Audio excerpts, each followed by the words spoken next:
आज की इस वीडियो में बताने वाले हैं maths class 10 chapter number 5 exercise 5D का क्वेश्चन नंबर 3। तो चलिए शुरू करते हैं।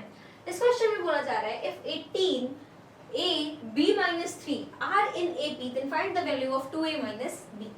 अब यहाँ पे आपको बोला गया है कि 18, a, b minus 3 क्या है, AP में है। कोई भी सीरीज एपी में कब होती है? कोई भी सीरीज एपी में तब होती है जब उन सभी का क्या हो, कॉमन डिफरेंस सेम हो। जैसे कि अगर हमारे पास है 2, 4, 6, 8 एंड सो ऑन, तो क्या ये एपी में है? बिल्कुल है। इस चीज को हम प्रूव कैसे करेंगे? हम इस तरीके से प्रूव कर सकते हैं कि जब हमने 4 में से 2 को माइनस किया तो भी हमें 2 ही मिला, हमने 6 में से 4 को माइनस किया तो भी 2 मिला, 8 में से 6 को माइनस किया तो भी 2 मिला। यानी कि जितनी भी टर्म्स है वो सारी डिफर कर रही है किससे? 2 से, एक कांस्टेंट से डिफर कर रही है और उसी कांस्टेंट को कहा जाता है कॉमन डिफरेंस। तो यानी कि जब भी कॉमन डिफरेंस सेम होगा तो इसका मतलब जो सीरीज है वो क्या है, अरिथमेटिक प्रोग्रेशन में है, यानी कि वो एपी है। तो यहाँ पर d1 क्या होगा, 4 माइनस 2, 2, d2 क्या हो जाएगा, 6 माइनस 4, वो भी 2, d3 क्या होगा, 8 माइनस 6, वो भी 2। तो यानी कि तीनों की तीनों क्या है, बराबर है। तो हम कह सकते हैं ना कि ये एपी में है। क्या हम ये लिख सकते हैं कि 4 माइनस 2 जो है वो इक्वल होगा 6 माइनस 4 के? बिल्कुल लिख सकते हैं, क्योंकि 4 माइनस 2 करने पर हमें 2 ही मिलेगा, 6 माइनस 4 करने पर भी हमें 2 ही मिलेगा। दोनों में हमें क्या मिलेगा, सेम नंबर मिलेगा, कांस्टेंट मिलेगा जो कि चेंज नहीं होने वाला, 2 ही मिलेगा हमें। तो इस तरीके से ये दोनों क्या हो जाएंगे, इक्वल हो जाएंगे। वैसे यहाँ पर हमारे पास अगर ये एपी में है तो इसके भी कॉमन डिफरेंसेस सेम होंगे।